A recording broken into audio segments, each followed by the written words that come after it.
Hello, everybody. We are here today with Kaela Rivera, the author of this incredible book, Cece Rios and the Desert of Souls. It was the April book for OwlCrate Jr. with our Legendary Courage theme. We cannot wait to talk to Kaela all about this book and her stories and all kinds of other stuff. Without further ado, welcome, Kaela.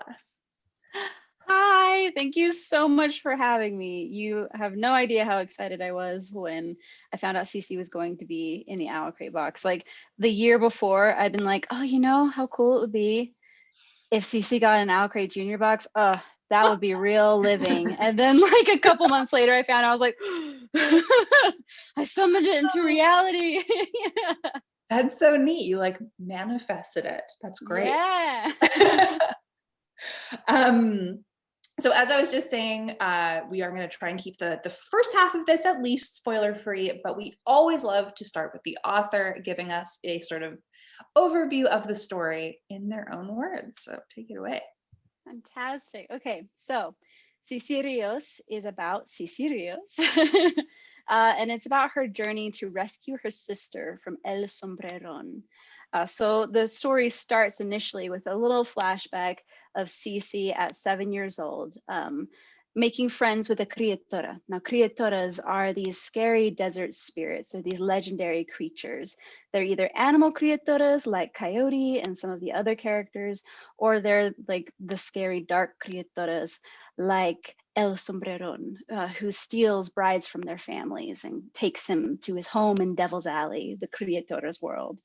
Now, the most of the story starts, she saves a criatura who she's made friends with in the first chapter. And then her entire town is like, we cannot trust this girl after that point, because they live in terror of criaturas because they can be very scary. They're very powerful. They're much more powerful than normal human beings, and they heal faster and all kinds of things. So they live in perpetual fear of these creatures during the criatura months, when Devil's Alley opens and all of them can flood into the desert. So Cece makes friends with one. Nobody trusts her, and for years she's treated like she's this terrible person, or at least this like weak link. And everybody tells her she needs to be stronger, she needs to be more scary, she needs to be fearsome, and all of these things that Cece's just not. And there's a part of her that feels sad for the criaturas and the way they get treated. But she just doesn't know what to do about it. But one day, when El Sombreron comes swooping in, he steals her older sister, Juana, who has been like her closest friend, even if Juana doesn't always understand her. He steals her away, and Cece knows that she has got to get her back, because familia is everything, you know? So she sets out on this mission. The only way she knows how to get her back as a human being is to sneak into Devil's Alley as a bruja, or pretending to be a bruja. But to do that, she has to win the bruja fights, and she has to have a criatura and act like a bruja, who are these fearsome, scary human beings who steal criatura souls and then use them in the fights. So she has to battle her way through, but she'll find that she needs to use her own strengths of kindness and empathy in order to make the kind of allies who will help her get her sister back. What a fantastic overview. Gave me chills, and it's been months now since I like fully properly read the book. So I am like, oh, I need to read this again. Thank you. I always listen to the audiobook. I'm like, Helps me appreciate it again. So Cece, our main character, embodies the theme of legendary courage just so perfectly. Can you tell us a bit about how you came up with Cece, how the character developed? Yeah, it's actually a really year-long experience, really. So yeah, I was trying to make Cece before I knew Cece, you know. So growing up, I always really struggled with fear. Like I was always like this really fearsome, intense person, you know. It was like the kid who you bullied anyone on the playground, suddenly I was going to be your bully, you know. I was like, oh, you don't mess with people on my playground, okay, we're all nice to each other. But enforcing it in a strange way, don't necessarily recommend that. But I was your heart was in the right place for that. Right, exactly. You know, I was Absolutely. trying my best at 7, you know. So but it was a lot of times it was because I struggled with fear and I didn't want to see where things would escalate to if they were left by themselves. So I struggled a lot with fear and trying to protect the people I loved and protect myself without becoming the kind of bullies that I didn't like and that hurt people in the first place. There's a really tricky balance, you know, and it's something that I think every adult even is still struggling with figuring out that balance. But it's definitely like at a heightened state when you're a kid. So I wanted to write a story about a girl who learns to become brave, who's initially very scared. Have either of you or anybody in the chat watched Spirited Away? Yes. Yes. Okay. So it's thank you, John, in the chat. We have more people who've watched it. So that's probably my favorite Studio Ghibli movie. It's really good. It's about a girl who gets trapped in another world and she's kind of like a coward and a little bit of a baby in the sense that she doesn't like to do stuff. You know, sometimes she can be a little bit of a brat, you know, and then she learns how to sort of come into her own, how to not be so afraid, but how to like really take power in her life, you know, how to really step into being the main character of her own life, which was always profoundly like had a very profound effect on me growing up. So I wanted to write that kind of a story. I was like, I want to do a Spirited Away story where she goes on an adventure that makes her brave. As I began to write it more and more, though, I realized I leaned in more and more to my mom's journey as a person, as well as my own journey, because a lot of that like intensity came as a way to protect myself in some difficult situations we were going through growing up. And my mom had people around her constantly telling her that her empathy was weakness, that she should not worry about everything. She needed to be chill. She needed to be braver. She needed to do all these different things. But no one was there trying to understand her. You know, like nobody was like, well, maybe I should try to be kinder. Yeah. So it was this, it all started to mix together as I wrote Cece, this person who does become braver by the end of the story, somebody who does step into their own as a person, but not by becoming what everybody thinks that they should become, but by stepping into their own strength. All those things that even as a child, I wanted to be kinder. I always felt like there was this watery center, you know, inside of me that wanted to just be this gentle person, what was too afraid to. And that's kind of speaking to that part. As well as to that journey of my mother's to like, no, I don't have to be what you think my strengths should be. I should lean into all of the best of who I am and what my strengths should be. And that really ended up being like the core of Cece's journey, which I'm just very pleased with how it came out. I can still make myself cry a little bit when I reread it. Because she feels like she's like this other entity, you know? Well, you know you succeeded when you make yourself cry. Right? You're like, okay, I think I'm onto something. I really loved the like elemental parts of the story, that sort of the town is telling her that she needs to be more fiery, embrace the fire, and that like crying and, you know, embracing the water side of her was a weakness, like you said. It's like, well, water is very powerful as well. It's strong and it's calming and it's a lot of things. I really, really loved that element of the story. Thank you. I'm so glad. It always reminded me of that saying that's becoming more and more popular now, but it takes courage to be kind, right? Yes. It's easy to fall into hatred, but it takes a lot to actually be kind to people. Yes, it's something I think about a lot, is the fact that, you know, like hatred, unkindness, biases, all those things are actually very natural human reactions. But that's why it takes courage and strength to step beyond our natural human reactions and to step into something a little bit better, something like more thoughtful, kinder, you know, that kind of stuff. It takes a lot of energy to do that, you know? Absolutely. So Cece Rios is a fantasy story, but it is inspired by real folklore. I would love to hear more about how you wove like traditional stories with creations of your own. And I wasn't sure which was which sometimes, so I'd love to hear more about that. Absolutely. Yeah, that's kind of the fun is, so I'm half Mexican. On my dad's side. And we hadn't really talked much with that side of the family. We just lived too far away. I was on Tennessee on the East Coast, they're in California on the West Coast, like the farthest you can get practically. But once in college, I just like, I want to go like actually spend time with that side of the family now that I'm closer, because I was going to college out west. So I did like this wild drive out there and spent 2 weeks with my abuelo over Christmas break. And it was so amazing. Like I learned so much that I hadn't known about my heritage, and like it filled in gaps that I didn't know, where I was like, oh, that's where that piece went. I understand now. Yeah.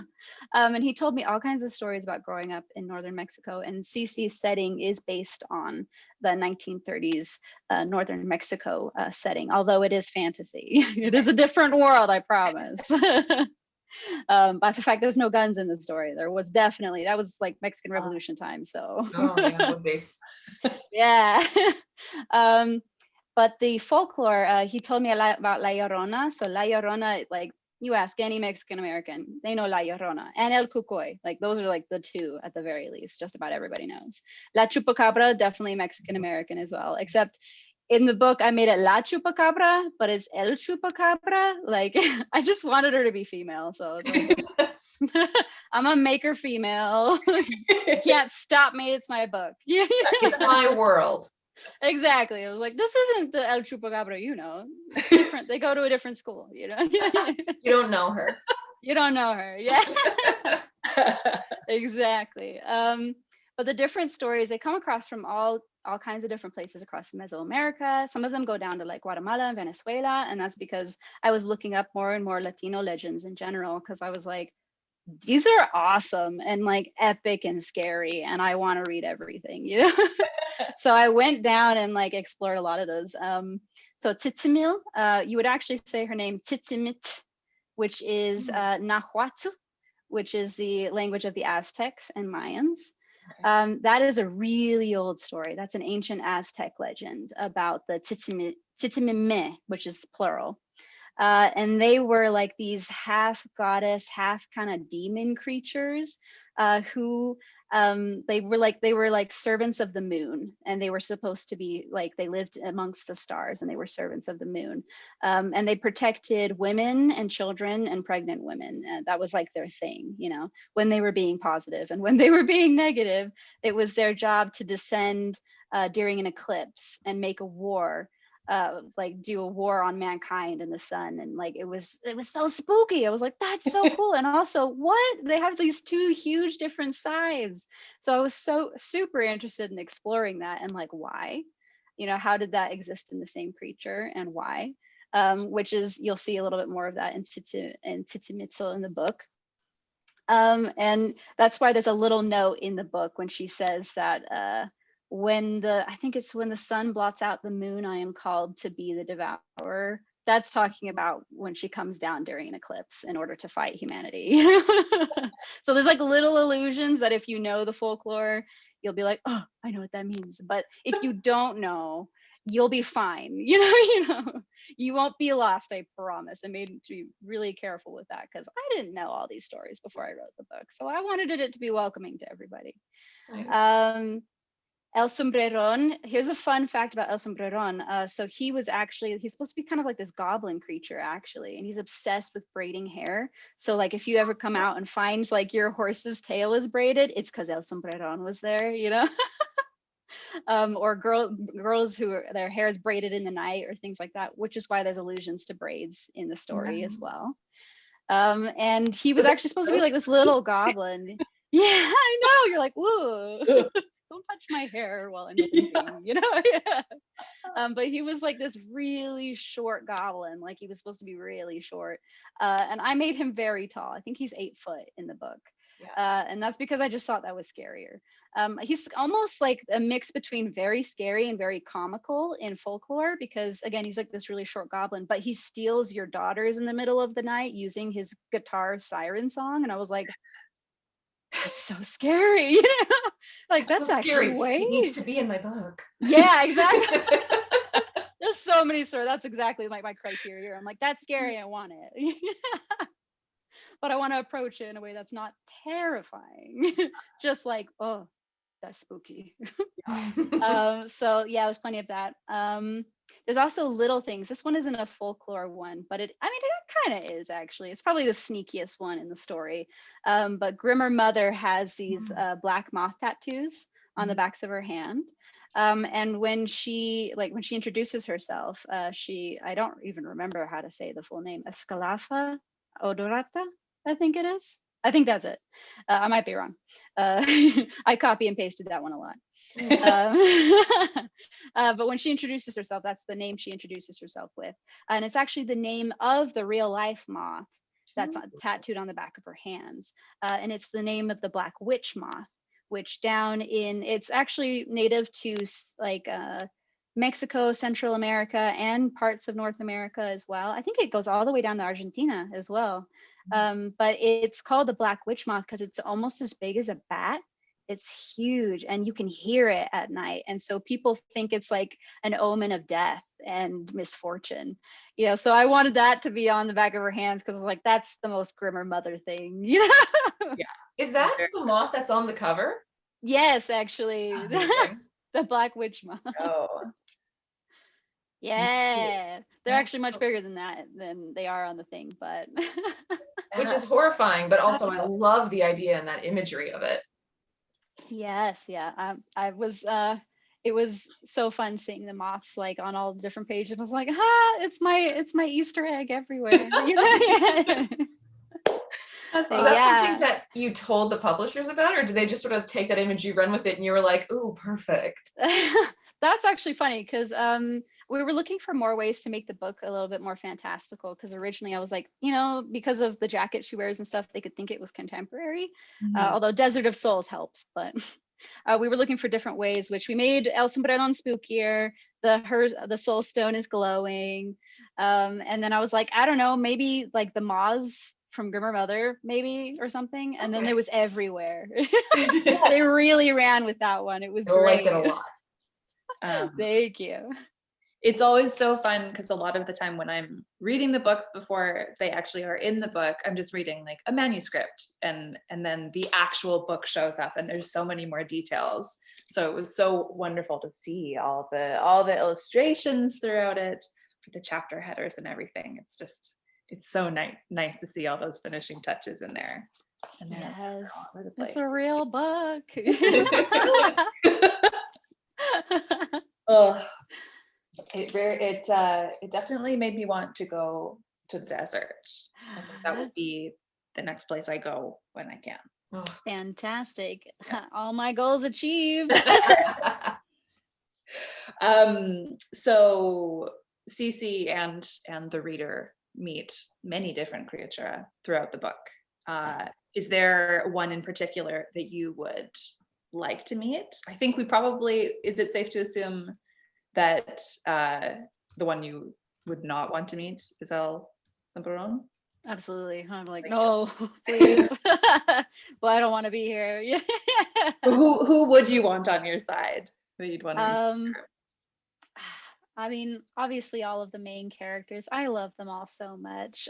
Coyote took me a while to get him right when I was writing him, because I knew there was this sort of mysterious edge to him. And I was like, okay, that's fine for the reader, but I got to know who you are, bud. I need you to work with me.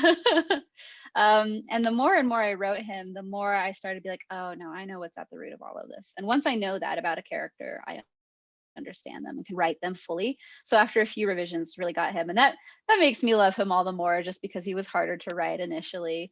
I think he's most people's favorite. He gets a lot of good screen time and character arc, which makes me happy. I want him to be a good companion. But I think people sleeping on Kit Fox. Like, Kit Fox is adorable, which he doesn't get all as much time just because he comes in later in the story. But he's one of my favorite characters just because he's gone through enormously painful things, and he's the one who is the most vulnerable out of everyone besides Cece, maybe even besides Cece, depending on where in the book you're picking. But he's extremely vulnerable and has the most reason out of everyone to be resentful and afraid and taking it out on people.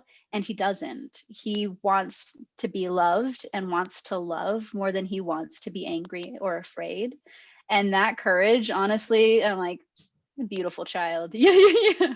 I would hold Kit Fox no matter what form he was in and like cuddle him. Yeah. Oh yeah. So I really love him. I also really like Ocelot, but I know her better than everybody else right now. So. Okay, so what you just said leads me to the question on everybody's mind. Is there going to be a Cece Rios part 2? So I'm not technically allowed to say, but Okay. maybe that says everything. Okay, take that as you will, everybody. We will keep that in mind. Seems promising to me. Looking forward to it. All cool. You know, the next thing I'm writing is in Cece's world on my own Word document, so I'll say that. Okay. And watch my social media to find out any official updates, because I promise you I will be updating when I'm allowed to say about whatever. For updates there may be to come. Excellent. Okay, Right. cool. I think somebody asked real fast if this is a coyote soul necklace, and you are correct, it is. I like to make the soul necklaces for the criaturas and wear them. Hey, Cool. thanks, John. Good eyes, John. Did you say you made that yourself? I did. Made it out of Oh. clay, and I carved them out, and then I paint them. That's so cool. Yeah, I am planning eventually to like update how you do that and then put it on my website as a resource, just so anybody who wants to make their own can. I think it's That would kind be of so fun. much fun. Yeah. Whenever you have that, we would love to reshare it far and wide. We'll Perfect. get it out into the world. Everyone needs to know. Yeah, I'm like, you come on, you could make your own soul stone. How fun is that? How could you not? Right. Shanleigh, I saw a couple people saying, are you going to be taking questions from the audience? Should we? Yes, we have 2 so far that I can ask right now. One has to do specifically with the stained glass that you have in the Sun Sanctuary. So it's a long Yeah. question, so I'm going to read it all. This is from John. What would happen if someone who had the voice of the desert goddess, someone with the wisdom of the moon goddess, someone who had the flame of the sun god, and someone who had the strength of the ocean goddess all touched the mural at the same time? This is a great question. I don't think I can answer you right now. But know that you're asking the right questions. You're going down the right path there. Yes, I will say that all of the stones would respond to them, and that there probably are some secrets. So you just got to find all 4 of them, even though they don't seem to exist right now. Interesting little nuggets you're giving us right now. I'm like, am I saying too much? I'm such a blabbermouth, but but it's too fun. I mean, you're just giving hints. That's all. Right. You're not saying anything definite, just like you're on the right path of things. Yeah, you're asking the right questions. Good one, Sherlock. I like this. I have another one. Someone asked who your favorite character is and who inspired them the most. I really do have a problem with this, because I love every character just about, and I'm like, I love you and I will die for you. Yeah. That's the kind of a problem. Not to be too dramatic or anything. Not to be too dramatic, but I'd die for you. Cece is probably my favorite character. Coyote is my favorite besides her. I love them all. Okay, I will just make myself focus on Cece and Coyote instead. Who inspired Coyote? This is kind of a fun story. So of course, every character I write has a piece of me in it. So there is a piece of Coyote, like me and Coyote as well. So I guess you could say I partially inspired it in my life experience. But also I was having the big turning point when I understood Coyote is when I went out and I watched Moana. Oh, hey. I was like, when I was there, because the moment where Maui is inspired partially by Maui, which they have very different characters if you compare them side by side. But it was like one nugget that I was like, that's it. That's the thing. When he's fighting Tamatoa and they said, far from the ones who abandoned you, waiting, blah, blah, blah, blah, where he's talking about how they threw Maui into the ocean. Sorry, spoilers if you haven't watched Moana. Yeah. And they that part where I was like, that's it, that was his relationship with humans. He was trying to like have a family with them and they didn't want him. And so he's perpetually disappointed. Instead of reacting the way that Maui did of like, keep trying to make them love him, Coyote got disillusioned and disappointed and sort of depressed and receded from humanity and got angrier and angrier because of it. So once I had that, I was like, boom, that's it. That's the thing. That's the heart of him. So Maui, a little bit. That's great. Yeah. Inspiration can come from anything, and that's the most important thing we can take from that. Yeah. No, I love to go watch new movies specifically when I'm looking, where I'm like, I'm sort of mining the world for something that's missing in whatever I'm writing at the time. I'm like, oh, I just need something. I know it's gonna be there, and I'm getting like tingles on my fingers. And I go and watch new movies, and oftentimes there's like one thing that's like not even important in the story, or you know, is like I take one thing that was important in the story and I just change it a lot, and I'm like, that's it. So Maui. Maui, love Yeah, it. treasure hunt. Yes, that's a good way of looking at it. It's a treasure hunt for inspiration. Okay, I'm gonna ask one more from the audience right now, and then we can go back to ours, and then we can come back to these, everybody. So if you have more questions, please let us know. Ooh, this was a fun one. In the book, you mentioned a lot about the 4 god and goddesses, but which god or goddess would you like to be the descendant of? That'd be so cool. They're all really cool, and I think they all have very good healthy effects as well as, you know, flaws or drawbacks. But probably the ocean goddess. I probably would. I love the calmness and power for empathy and stuff like that that comes with. Sometimes I feel like I probably would be a descendant of the sun god or the desert goddess. Get more into the desert goddess lore in my head, you know. But I think that I would, the same way that like in Avatar: The Last Airbender, I'd want to be a waterbender just because there's a lot of like cool flexibility in that.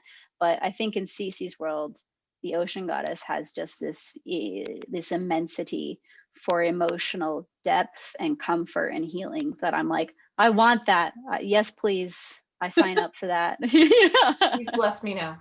Please. I will have a turquoise soul, please.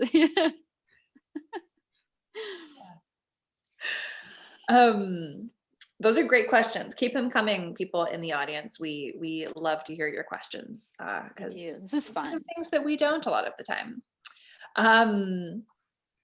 So we always love to talk about writing process and things like that. But before we get to that, we'd like to know what would you like readers to take away after they read Cece? Right. I think a lot of it is contained in my author letter, if you were one of the subscribers. Which is beautiful, by the way. Oh, thank you. I was happy with how the design came out. So the writing there, but yeah, you wrote a beautiful letter for the subscribers. But I think that the most important, or at least a couple most important things I'd want people to go away with from Cece is understanding that we don't all come with the same strengths, and that's okay. We come with all kinds of different backgrounds filled with pain, backgrounds filled with privilege and pain. You know, like we all come from different pains and different strengths. So it's important not to think that your strength is more important than somebody else's. The whole world needs everybody's strengths. And when you have started to feel that you don't have any, or that the things that make you very you aren't strengths, that they're weaknesses, whether it's you telling yourself that or other people around you telling yourself that, or both, don't believe that. There is so much goodness in each person. Choose that part of yourself, plant your feet in it, nourish yourself and grow in it. Because if you do, that you create immense strength out of those best qualities in yourself. You know, even if you have weak moments or strong moments, you know, we're all kind of going like this as we're trying to grow, you know. But as you do that, know that you have immense capacity and capability, more than you know, to help change the world, even if it's just in your sphere of influence, in your family, in your own heart, in the people you live near, you go to school with, things like that. You can grow and be an immense force for good in what your strength is. I feel like I just went into a meditative state. That was incredible. I'll just lull you, lull you away, like the ocean. Thank you. Oh my goodness. That's just such wonderful advice, I think, for, any age, anybody. That's such a wonderful takeaway. Let's just sit in that for a second. So good. So this is your debut book. Have you always been a writer? And then this is just the first one that we've gotten to read? Yeah, so I started writing like little picture books called like Sally the Serpent as like a 6-year-old, a 7-year-old and on, I finished my first my first novel at 10. It was terrible and I loved it. I loved it even though it was terrible. And I finished like my first like real book at 14.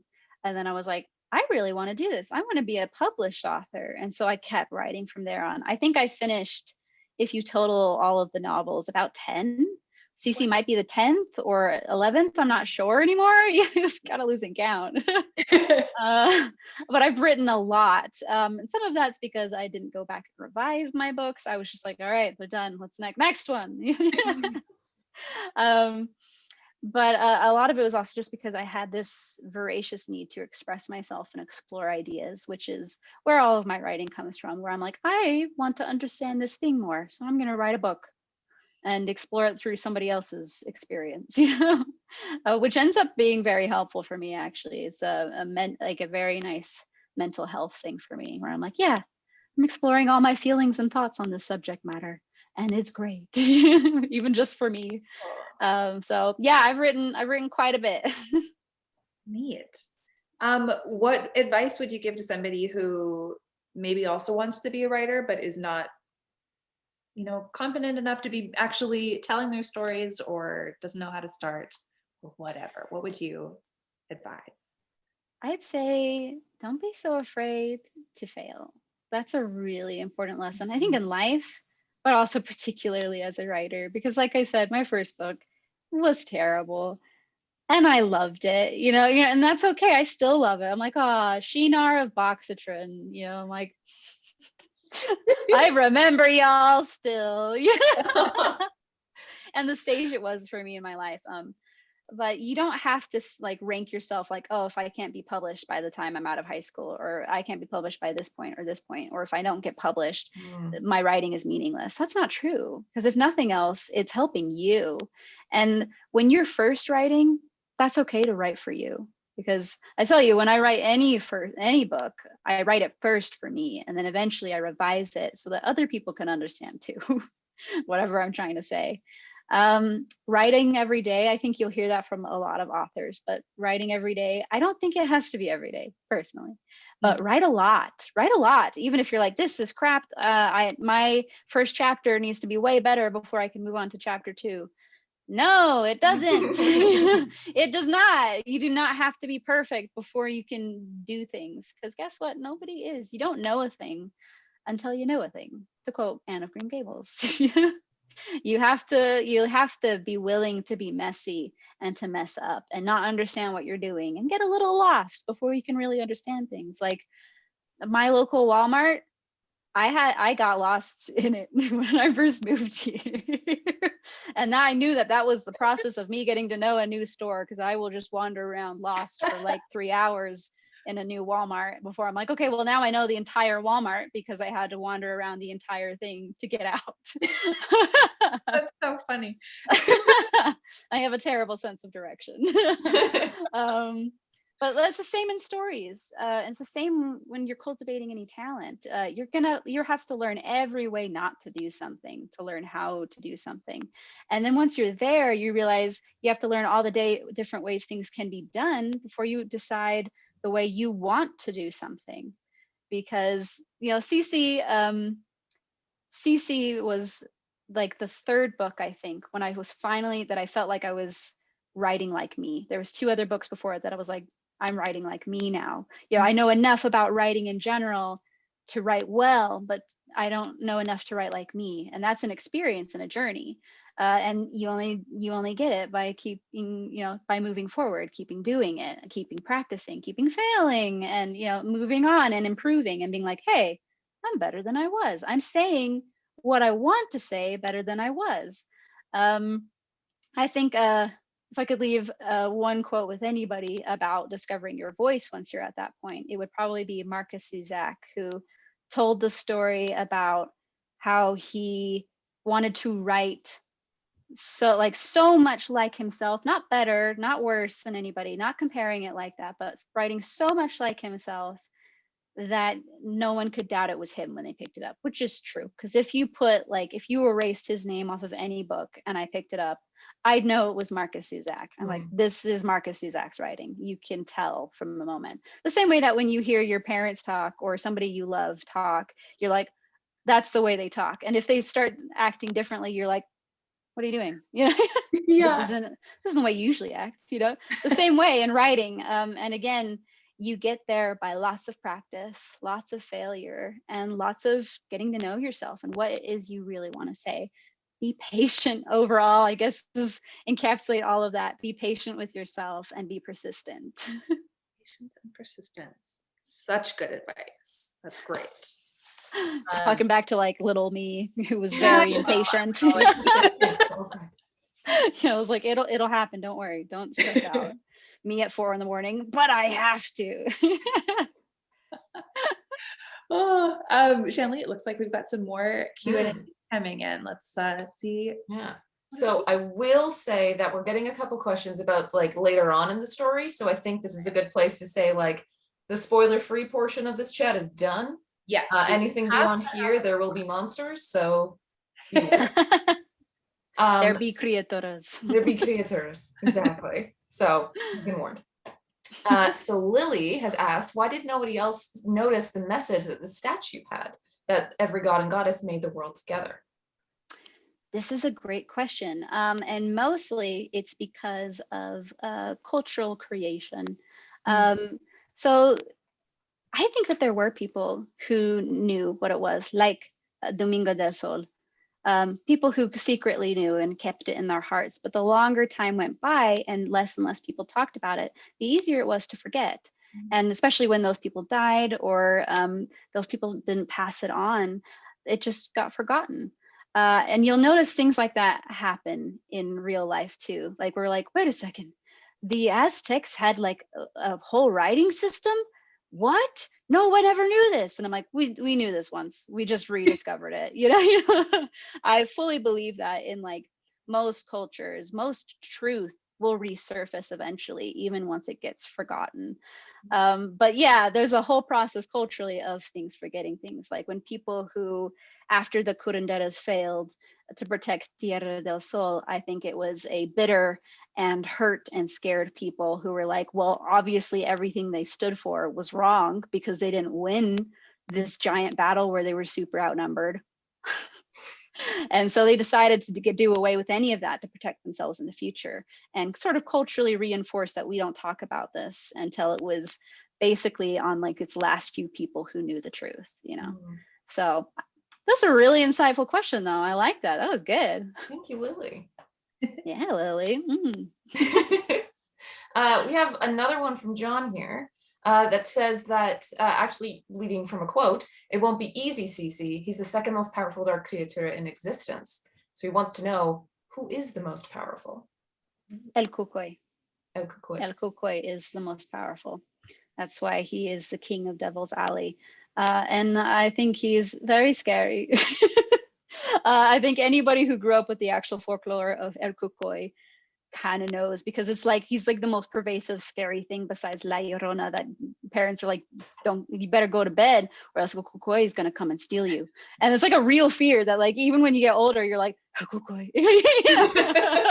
It's like so deep inside of you, you're still kind of afraid El Cucoy could come get you. You never quite escape it. Right, you're like it still triggers your childhood, like, oh no. Triggers the fight or flight. Yeah, exactly. Exactly. Leftover fight or flight like sensation. You can learn more about that folklore behind El Cucoy. If you want to research it on your own, there's a quick summary in the glossary at the back of CC as well. So I was reading through that. I love a glossary in a book. It is satisfying. And yes, if you are looking for clarification on all kinds of things that you may be learning about in the story, just turn to the back of the book. It's all there. Awesome. Thank you. I was really excited when they agreed to let me do that because Cool. I want CC to feel like home for Latinx people. You know, like it's never written not for them. You know, I want it to feel like home. This is what we grew up with. This is what we understand. We can pick up the pieces together. Right. And for people who aren't from that heritage, it to be welcoming. Like, hey, come learn about this. We're having a fiesta. Come join. You know. I have to say that was one of the most interesting parts of my reading experience. I don't speak Spanish, but you included so much of the Spanish language just naturally throughout without even bothering to translate, which I loved, because like I at least still got the context of what was being said, even if I didn't understand the exact translation. But I love that would be so welcoming to people who speak Spanish either as a first language or second language in their own home. To see that in like a widely published book was so exciting. Yes, that makes me really happy for like all the bilingual people in my family, you know, because like lots of them are. I'm not fluent in Spanish actually, so I had to get it double checked because my dad didn't bother to teach me, which I'm still mad about. I'm like, do you know how useful that would have been? Excuse you, but yeah. Well, I think you nailed it with that personally. Yeah. Thank you. Absolutely. I'm so They glad. just like flowed through the story and you weren't kind of like, by the way, this means this. It's like, nope, you can figure it out. You can pick it up as we go.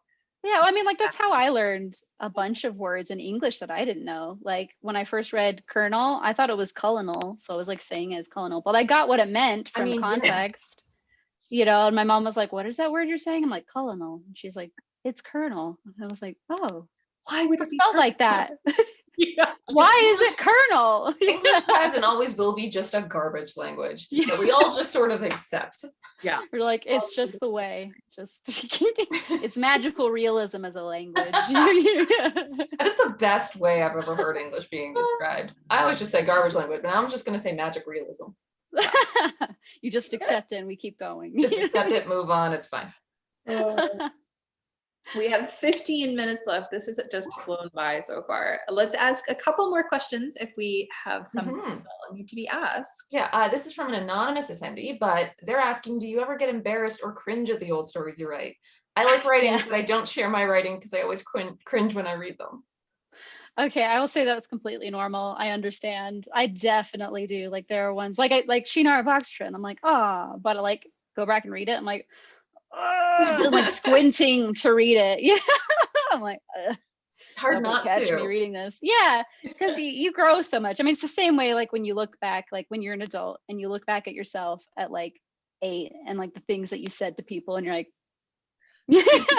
you try not to relive all of the embarrassment, but I will say that the more you write and the more you share, the easier that gets, because there are times where I'm like, this is a complete garbage scene and I know it, and I share it with the people who I trust. Like don't share it with people who like aren't going to take good care of your heart, but also you make sure that they're honest people. Like they're not gonna do it just to spare you, because you need that in order to grow that thick skin, so that would be my suggestion, is start sharing it with people who are not going to be mean to you, but who are also going to be honest with you. And there's no easy way to grow that thick skin. It's just going to take time and like persistence.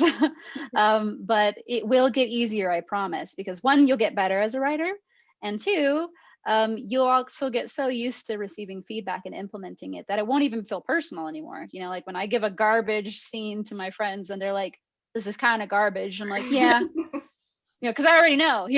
I'm like, yeah, can you tell me what you think needs to fix it? And then they start, you start looking at it like a problem to solve instead of like, my heart is on this platter and being rejected. So I do suggest just keep going, keep doing it, and it will get easier. But that it's totally normal, that it does feel cringy and awkward. Very normal. That's good advice. That's really good advice, actually. Thank you. Have another one. If you were a criatura, which would you rather be? Of the established canon or of any? Can I pick any? I would say you can pick any. Say 'Cause, I mean, you are the resident expert on this. This is true. Ooh, there's actually so many cool ones that I'm like, oh, you have to pick, you have to narrow it down.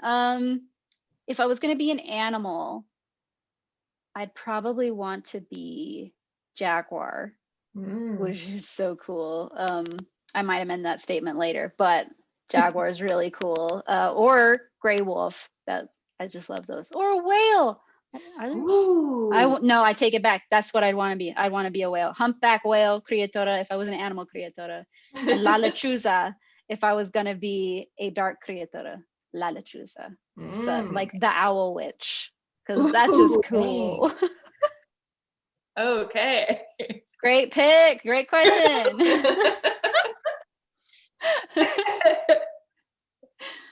I'm hoping that some of these will be explored in unnamed possible sequels or whatever. There might be a chance. That's all I can say. Fair enough. All right, I think I'm gonna ask just one more of the ones we have here. Thank you everyone for your questions. They've been so much fun. Really great questions today, everybody. Are there any other Easter eggs in your book that you think we should know about? Ooh, actually, there's a whole fun thing about like all the different stones, like turquoise and Kayomito agate and fire opal and stuff like that. I chose them for particular reasons, not just because of their color, although that helps. And moonstone. That one admittedly was a little bit more straightforward. I was like, it's moonstone. You got to pick moonstone. But turquoise actually used to be a sacred stone to the Aztecs and Mayans. It might be the Mayans specifically. They're not the same empire, just FYI. Sometimes I just confuse them. But turquoise, because it's actually extremely rare, fun fact, it's actually rarer pound for pound than diamonds are, because it forms under such specific circumstances, like environmentally. But it was sacred. It was like a stone of the gods anyway. And it was more precious than gold. They used turquoise as money. And there was one other thing. Oh, and it was representative of water. Like they actually used it as representation of the ocean, of water, of life. So that was a pretty good reason to pick it. Yeah. Fire opal grows only in a few places in the world. Mexico is one of them. It's native to Mexico. And I think New Zealand is the other place. Oh. Yeah, I think that's the other place specifically, because it only forms in specific situations in the base of volcanoes. Oh. So it's kind of the perfect firestone, It's also, it's also very unique to Mexico and New Zealandish area. So I was like, this is a very Mexican stone. I love it. It's important. Yes, exactly. Oh, one other little thing I can say about the jade, where it talks about how in the mural, the god's fingers are reaching together, and there's a diamond of jade in the center. Diamond is actually a sacred shape in Mayan mythology. Like that's why you see a lot of it stitched into old patterns or in old murals or things like that. Is it actually was a sacred shape, was supposed to be of the gods, representative of them. And so that's one reason. And then the second is because jade was the stone of the gods. Like turquoise was like related to them, it was kind of sacred, but jade was the stone of the gods. Only royal people were allowed to wear it even. And part of this is because, I have a piece of jade around here somewhere, but I don't know where it is, so I don't go search for it, but I have jade around here somewhere. And part of it is because there are stripes of dark green and stripes of very light green in jade. And it was super sacred to them. But that dark and light seem to bespeak death and life at the same time, which is a very, if you know Mexican culture and folklore, the relationship between life and death is very close and very explored. A lot of danger, a lot of like your life is on the line is in a lot of folklore. So that's one of the things that makes it interesting. That's why I chose it to be the thing that represented all of the gods coming together. It was the sacred stone, so That's a fun Easter egg, and like education. You just learned about it, Yeah. geology. Awesome. And then finally, before we wrap up for the day, we always love to hear about what you're reading and what middle grade you're excited about right now. Yes. Okay. So I have been reading, I read Muse Squad recently. Really, really liked it. Really liked it.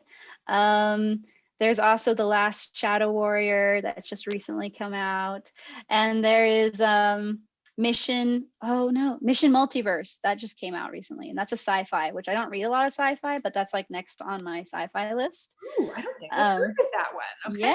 Yeah, it just came I'm out. I was currently talking to the writing author.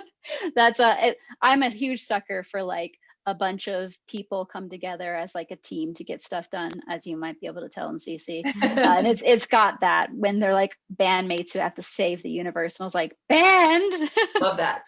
that's great. I wasn't in band because I can't play any instrument, but I love band. Had a lot of friends in it. Yeah. So that's another one. I'm about to read Ava Evergreen next. Ooh, I nice. could go on about all of those. I guess I should stop there. Josephine Against the Sea. I'll say that. The next one. Oh, That's the last one. That one's coming out.